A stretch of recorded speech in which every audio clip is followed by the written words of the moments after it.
فيلم النهاردة بيبدأ في عالم سحري جوه مملكة خيالية، والمملكة دي بتحكمها ملكة شريرة كل همها انها تسيطر على الحكم من ادوارد ابن جوزها المتوفي، واللي المفروض ان هو الملك الحالي. وبتبقى مرعوبة من انه يتجوز ويجيب ملكة جديدة تحكم المملكة مكانها، وعلشان كده بتعمل كل اللي تقدر عليه علشان ما يقابلش فتاة احلامه. وفي نفس المملكة بتعيش بنت طيبة وجميلة اسمها جيزال، عايشة مع حيواناتها وبتحلم بفتى أحلامها. وفي الوقت ده بيكون الأمير إدوارد قريب من بيت جيزال وبيسمع صوت غناها، فبيقرب من مصدر الصوت ووراه على طول المساعد بتاعه اللي واخد أوامر من الملكة إنه ميخلوش يقابل أي بنت أبدا. لكن الملك بيشوف جيزال وبيقع في حبها من أول نظرة، وهي كمان بتحبه، وبيتفقوا هما الاتنين إن هما يتجوزوا تاني يوم على طول.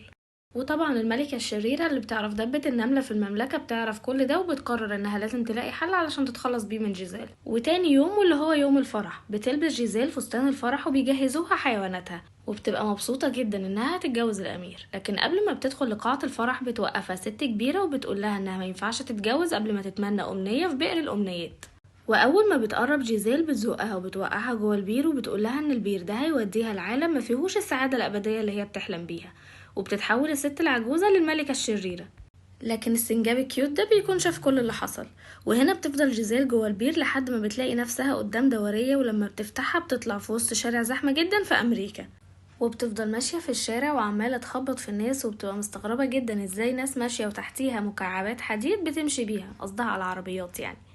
وبتفضل تسأل الناس عن قصر الأمير إدوارد، لكن محدش بيرد عليها، وده لأنهم فاكرينها مجنونة أصلا.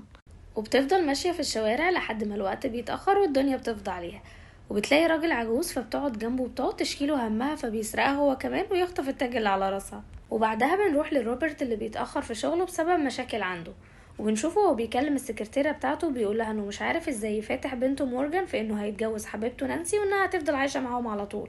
وبيقول لها انه بيفكر يفاتح بنته في الموضوع بعد ما يديها الهدية اللي هو جايبها لها، والهدية دي بتكون عبارة عن كتاب بيتكلم عن انجح نساء في العالم. وهم مروحين بتشوف مورجان أميرة واقفة عند يافطة مرسوم عليها قصر وعمالة تخبط على الباب، ووقتها بتخرج مورجان من العربية بسرعة وبيخرج وراها روبرت، وفعلا بيلاقي واحدة واقفة على يافطة على شكل قصر وعمالة تخبط على الباب. وفي الوقت ده جيزال بيختل توازنها وبتكون هتقع من على اليافطة، وبتقع فعلا على روبرت اللي بيحاول يمسكها. وبيسألها روبرت انتي بتعملي ايه عند اليافطة، فبتقوله انها كانت بتحاول ترجع لبيتها ومحدش راضي يتكلم معاها ولا يساعدها، وان هو اول واحد يقف علشان يساعدها. وبياخدها فعلا روبرت وبنته للبيت بتاعهم علشان ترتاح شوية وتكلم حد من أهلها يجي ياخدها. وبتكون جيزيل بتتمنى أي مكان تقدر تنام فيه حتى لو كان بيت أقزام أو جذع شجرة، لكن روبرت بيقول لها إنها ما تنفعش تبات عندهم وإنه هيطلب لها تاكسي عشان يروحها لبيتها. وفي الوقت ده مورجان بتتحايل على باباها إن الأميرة تبات عندهم، وده لأنها بتكون متأكدة إنها أميرة حقيقية. وبيوافق روبرت فعلا لما بيلاقي الأميرة راحت في النوم ونامت. وتاني يوم بيكون الأمير إدوارد بيدور على جيزال، وبيقرر ينط في نفس البير اللي هي وقعت فيه علشان يلاقيها، وبيكون عارف مكانها من السنجاب اللي شاف كل اللي حصل، وبيخرج من نفس البلاعة اللي خرجت منها جيزال، وبيخرج من العالم السحري بتاعه للمدينة الحقيقية.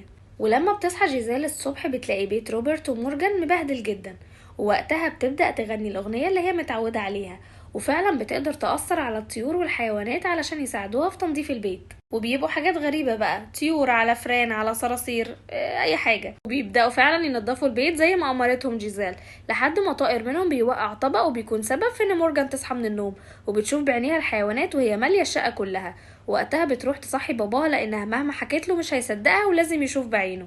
وطبعا بيلاقي بيته مليان فيران وطيور وحشرات، فبيفتح الباب وبيطردهم كلهم. طبعا بيتجنن روبرت وبيبدأ يدور على جيزال اللي بيلاقيها في الحمام بتاخد دش، وبتكون مبهورة جدا من ان المية بتنزل بسهولة كده وقوية. وحظه النحس بقى ان في الوقت ده بتيجي نانسي حبيبته علشان تاخد مورجان توديها المدرسة زي ما هم متفقين، لكن بتشوف روبرت حبيبها وهو مع واحدة لابسة فوطة، وطبعا بتفهم الموضوع غلط وبتمشي وتسيبه. وبيرجع روبرت عشان يطرد جيزيل من بيته بعد العك اللي هي عملته، لكن بيلاقيها لابسه فستان تاني جديد وجميل جدا، وبيتفاجئ انها قصت الفستان ده من قماش الستاير بتاعه. بيكون لسه هيتخانق معاها بيلاقي بنته لبست لبس المدرسه وبيفتكر ان هم متاخرين، فبيضطر ان هو ياخد بنته ويوديها للمدرسه وياخد جيزيل معاه علشان ما تخربش البيت اكتر من كده. وفي الوقت ده بتبقى الملكه الشريره متابعه كل اللي بيحصل، وعارفه ان الامير ادوارد راح ورا جيزيل علشان ينقذها، فبتؤمر المساعد بتاعها انه يروح وراه علشان يرجعه للعالم السحري تاني ويسيب جيزيل هناك. وبينزل ناثانيال في البير فعلا وبيخرج من نفس البلاعه اللي كلهم خرجوا منها، وما بيبقاش صعب عليه انه يلاقي ادوارد، وده لانه بيكون عايز يحارب اتوبيس وفاكره وحش عايز يقتله. بياخد ناثانيال ادوارد وبيروحوا ياكلوا مع بعض في مطعم، وبتحاول الملكة الشريرة انها تتواصل مع ناثانيال عشان يقتل جيزيل بأي شكل، وبتبعت له الملكة الشريرة تفاح مسموم. أول ما جيزيل هتاخد منه قطمة هتنام نوم عميق، وأول ما تيجي الساعة 12 هتموت. والسنجاب بيشوف كل ده لكنه ما بيقدرش يحكي لأنه في العالم الحقيقي ما بيقدرش يتكلم، وبيقدر يتكلم في العالم السحري بس. وبيحاول يمثل لإدوارد اللي بيحصل لكن إدوارد ما بيفهموش، وبيهدده ناثانيال إنه هيقتله. نرجع بقى لروبرت اللي بيضطر إنه ياخد جيزيل معاه للشغل. بيتكلم مع السكرتيرة بتاعته وبيقول لها تدور على بلدها علشان يحجز لها تذكرة ويخليها تسافر وترجع بلدها من تاني. وبعد ما السكرتيرة بتتكلم مع جيزيل شوية بتنده على روبرت وبتقوله ان هي بتقول ان هي من بلد مش موجودة على الخريطة اصلا، وان لا معاها تليفون ولا جواز سفر ولا حتى بطاقة، وانها مش عارفة تتصرف معاها ازاي. فبياخدها روبرت للحديقة اللي قدام الشغل بتاعه وبيقرر انه يسيبها هناك وبيديها فلوس علشان تقدر تتواصل مع الامير بتاعها، لكن ما بيقدرش يمشي ويسيبها، وده لانه عارف انها مش هتعرف تتصرف لوحدها. بيرجع لها تاني وبيسألها عن اي معلومات تساعده يتواصل مع الامير بتاعها. فبتقوله جيزيل ان هو اجمل امير في المملكة، وان هي اتعرفت عليه من يوم واحد وحبته وقرروا يتجوزوا. وهما بيتمشوا بيوقفهم ناثانيال وبيدي تفاحة الكراميل لجيزيل علشان تاكلها، وبتكون التفاحة دي مسمومة، لكن وهي ماشية وهي بتتكلم بتنفعل جدا فبتطير التفاحة من ايديها وبتتنقذ من انها تاكلها وتموت.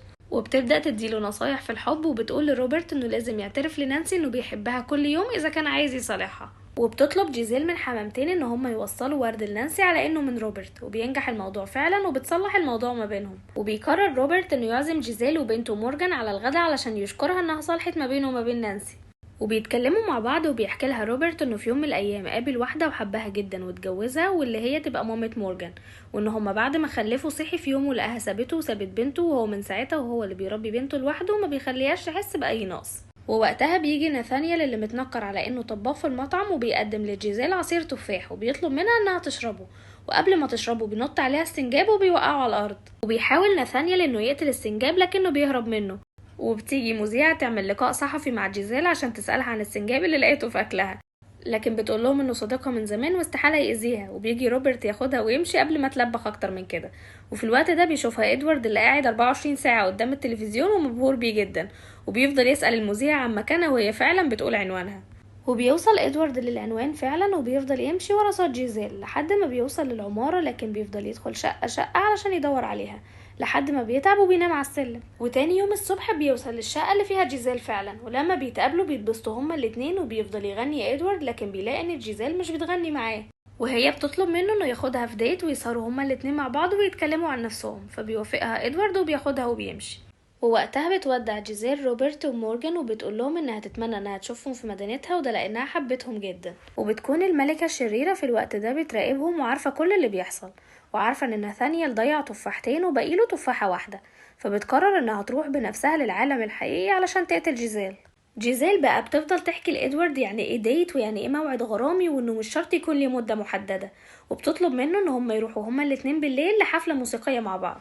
وبترجع جيزيل من تاني على مورجان علشان تساعدها في اللبس اللي هتلبسه في الحفلة، وده لانها اول مرة تخرج في موعد غرامي مع حبيبها. وفي الوقت ده بتطلع مورجان الكريدت كارد بتاعت والدها اللي بيكون في الشغل وبتاخدها علشان تشتري لها لبس جديد. وبتخرج الساحرة الشريرة من نفس غطا البلاعة وكل الناس بتشوفها وبترعبوا منها، وبتقدر تحدد مكان جيزيل وإدوارد واللي بيكونوا في الحفلة الموسيقية، وبرضه بيكون روبرت ونانسي في نفس الحفلة وبيكونوا بيرقصوا كلهم مع بعض ومبسوطين. وبيفهم روبرت انه معجب بجيزيل وهي كمان بتحس انها معجبة بيه، لكن الاتنين بيكونوا مدركين ان هما ما ينفعش يكونوا مع بعض. قبل ما جيزيل تمشي من الحفلة بتشوف الست العجوزة دي اللي بتقولها انها تقدر تخليها تنسى كل الحاجات اللي حصلت لها في عالم البشر وترجع تلاقي السعادة من تاني، وده عن طريق انها تاخد قطمة من التفاحة اللي في ايديها دي، وهتنسى كل اللي حصل لها في العالم الحقيقي. وبتسمع كلامها جيزيل وبتاخد قطمة من التفاحة فعلا وبيغمى عليها في ساعتها، وبتبقى ناوية تاخدها وتهرب، لكن في الوقت ده ادوارد بيشوفها وبتقوله انها كانت ناوية تاخدها علشان ترجعها للعالم بتاعهم. وبيفضل ادوارد يحاول انه يفوقها لكن ما بيعرفش. وفي الوقت ده بيظهر ناثانيال اللي بيحكي للناس كل اللي حصل وبيقول لهم ان هي اتسممت وان اللي سممها الملكة الشريرة اللي عايزة تاخد العرش. وفي الوقت ده بيفتكر ادوارد جيزيل وهي بتقوله ان الحب الحقيقي هو السر وان هو الدواء لكل حاجة، وبيقرب منها علشان يبوسها لكن بيلاقيها ما بتفوقش.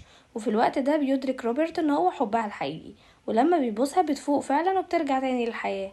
لكن الساحرة الشريرة بتتعفرت وبتتحول لتنين مفترس وبتقول لهم انها هتقتلهم كلهم، وترجع للعالم السحري لوحدها وتستولى على العرش، وبتبدأ بروبرت علشان تقتله وتنتقم منه. وفي الوقت ده بتاخد جيزيل السيف بتاع ادوارد وبتطلع وراها وبتفضل تلهيها في الكلام. لكن البرج اللي بتكون ماسكة فيه الساحرة الشريرة اللي هي التنين، وبسبب تقل وزنها ما بيستحملش وبياخدها وبيقع، وبتموت الساحرة الشريرة وبتختفي للأبد. وبتقدر جيزيل انها تنقذ روبرت من الموت، وبيطلب روبرت من جيزيل انها تفضل عايشة معاه في العالم بتاعه. وفي نفس الوقت بيكون ادوارد اعجب بنانسي، فبيطلب منها انها ترجع معاه للعالم السحري، وفعلا بيرجعوا سوا وبيتجوزوا. وبيتجوز روبرت جيزيل وبيفتح لها مكان لتصميم الملابس، وبتكون من انجح مصممين الملابس في المدينة. اما ناثانيال فبيكتب قصته وبيكون كاتب مشهور، وبيعيشوا كلهم في سعادة ابدية. وبس كده خلص الفيلم، واتمنى تكون نهايته عجبتكم. واكتبولي في الكومنتس الفيلم عجبكم ولا لا، والفيلم الجاي حابين يكون ايه. وما تنسوش تعملوا لايك وسبسكرايب وتفعلوا زر الجرس.